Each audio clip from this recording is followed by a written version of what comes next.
your boy Tori World. I'm back with another video reaction. Today I will be reacting to how to trap your enemies, 48 laws of power, and this is about Haile Selassie, aka Rastafari, you know, the king of all kings in Ethiopia.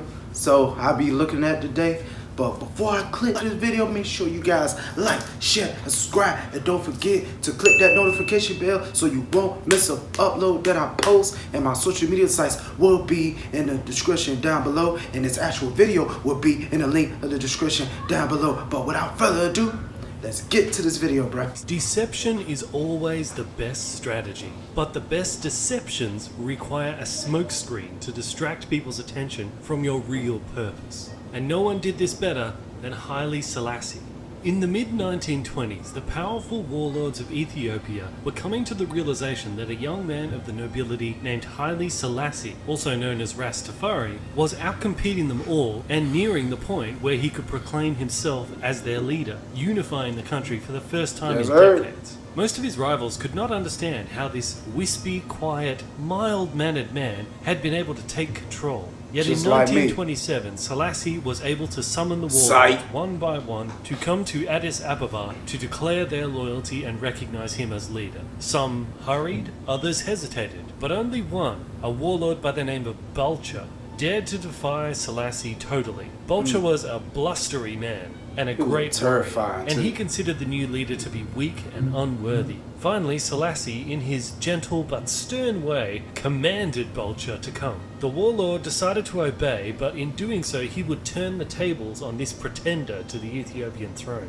He would come to Addis Ababa at his own speed and with an army of 10,000 men, a force large enough to defend himself, perhaps even start a civil war. Stationing this formidable force in a valley 3 miles from the capital, he waited, as a king would. Selassie would have to come to him. Selassie did indeed send emissaries asking Balcha to attend an afternoon banquet in his honor. But Balcha was no fool. He knew history. He knew the previous kings and lords of Ethiopia had used banquets as a trap. Once he was there and full of drinks, Selassie would have him arrested or even murdered. To signal his understanding of the situation, he agreed to come to the banquet, but only if he could bring his personal bodyguard, 600 of his very best soldiers, all armed and ready to defend him and themselves. To Balcha's surprise, Selassie answered with the utmost politeness that he would be honored to play host to such warriors. On the way to the banquet, Balcha warned his soldiers not to get drunk and to be on their guard. When they arrived at the palace, Selassie was his charming best. He deferred to Balcha, treating him as if he desperately needed his approval and cooperation. But Balcha refused to be charmed, and he warned Selassie that if he did not return to his camp by nightfall, his army had orders to attack the capital. Selassie reacted as if he was hurt by this mistrust. Over the meal, when it came time for the traditional singing of songs in honor of the Ethiopian leaders, he made a point of allowing only songs honoring the warlord Balcha. It seemed to Balcha that Selassie was scared, intimidated by this great warrior who could not be outwitted. Sensing the change, Balcha believed that he would be the one to call the shots in the days to come. At the end of the afternoon, Balcha and his soldiers began their march back to the camp amidst cheers and gun salutes. Looking back to the capital over his shoulder, he planned his strategy. How his soldiers would march through the capital in triumph within weeks, and Selassie would be put in his place being either prison or death.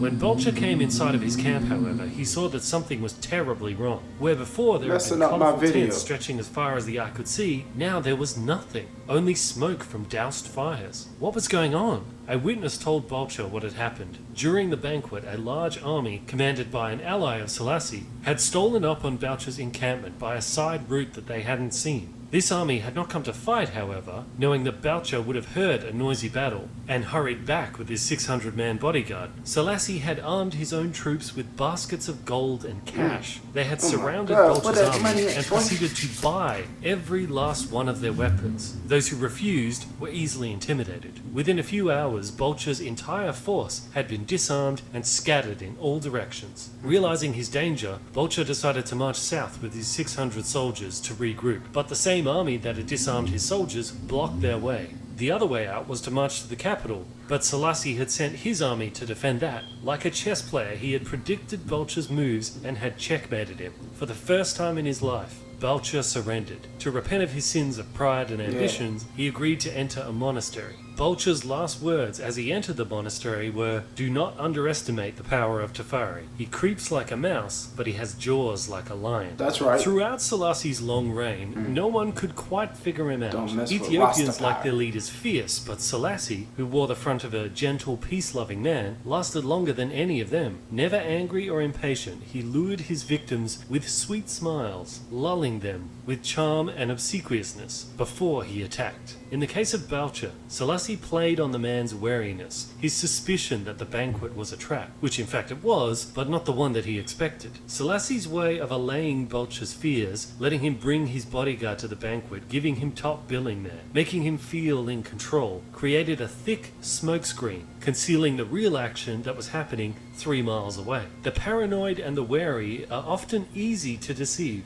If you win their trust in one area, you have a smokescreen that can blind them in another. Properly set up, the smokescreen is a weapon of great power. It enabled the gentle Selassie to totally destroy his enemy without even firing a single bullet.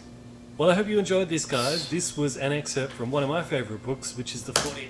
Man, I really enjoyed that video, man. Rastafari, be quiet. He ain't had to lay his head on you himself. He'll send his army on you just like that, real quick, while he's smoking his weed. Yeah. Get that motherfucker, bro. I don't have time for that. Yeah. I can do it without being touched. You feel what I'm saying? I really enjoy that, man.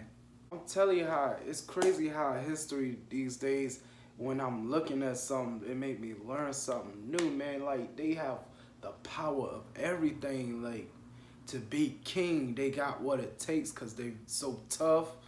They so aggressive, you know. But this guy, he was quiet in a way, but he wasn't nothing to be F with. Like, it's just, they are some true leaders. But I really enjoyed that video. If you really like this video, make sure you give this video a big thumbs up and subscribe if you're new. And shout out to the subscriber that gave me a request of this video, and a shout out to you. Make sure you guys subscribe, comment down below to see what y'all want me to react next, and I'll see you guys soon. Peace.